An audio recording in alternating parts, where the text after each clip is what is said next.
Passport জালিয়াতিতে আরো এক গ্রেফতার।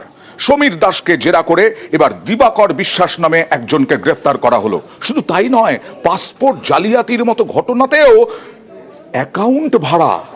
দেখুন,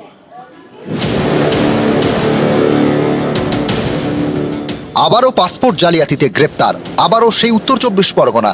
এবার পাসপোর্ট জালিয়াতিতে পুলিশের জালে দিবাকর বিশ্বাস। উত্তর 24 পরগনার অশোকনগরের বাসিন্দা দিবাকর। বৃহস্পতিবার রাতে তাকে রহড়া থেকে গ্রেপ্তার করে বারাসাত থানার পুলিশ। গত মাসেই চক্রের অন্যতম মাথা সমরেশ বিশ্বাসকে গ্রেপ্তার করে কলকাতা পুলিশ।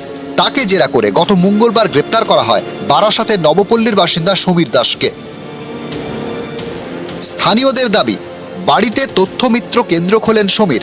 প্রচার করতেন কম টাকায় আধার কার্ড, ভোটার কার্ড, পাসপোর্ট তৈরি করা হয়। 2 বছর ধরে চলছিল এই ব্যবসা। তদন্তকারীদের দাবি, ছেলে পুলিশ বলে প্রভাব খাটিয়ে ভুয়ো আধার কার্ড তৈরি করতেন সমীর।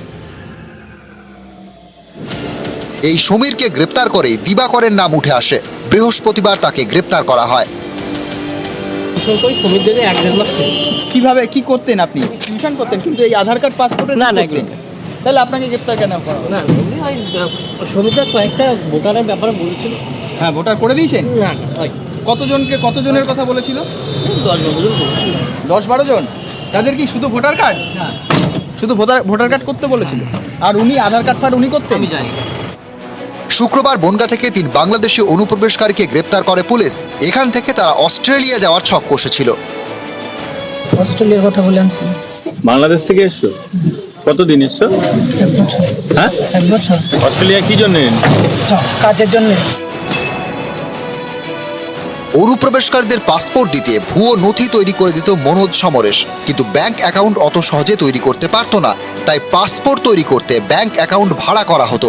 এমনই চাঞ্চল্যকর তথ্য পেয়েছেন তদন্তকারীরা। পাসপোর্টের জন্য অনলাইনে আবেদন করতে 1500 টাকা দিতে হয়। এই পেমেন্ট করতে হয় অনলাইনেই। এই পেমেন্টের জন্য ব্যাংক অ্যাকাউন্ট ভাড়া করা হতো। মনোজ সমরেশের এজেন্ট কিংবা সাব এজেন্টদের ব্যাংক অ্যাকাউন্ট ভাড়া নেওয়া হতো। কখনো তাদের আত্মীয়দের ব্যাংক অ্যাকাউন্টও ভাড়া নেওয়া হয়েছে। এইসব অ্যাকাউন্টের প্রত্যেকটি থেকে কমপক্ষে 10টি পাসপোর্টের জন্য পেমেন্ট করা হয়েছে বলে তদন্তকারীরা জানতে পেরেছেন। একটি পাসপোর্টের জন্য ব্যাংক অ্যাকাউন্ট হোল্ডারকে 150 থেকে 200 টাকা দেওয়া হতো। নিউজ 18 বাংলা।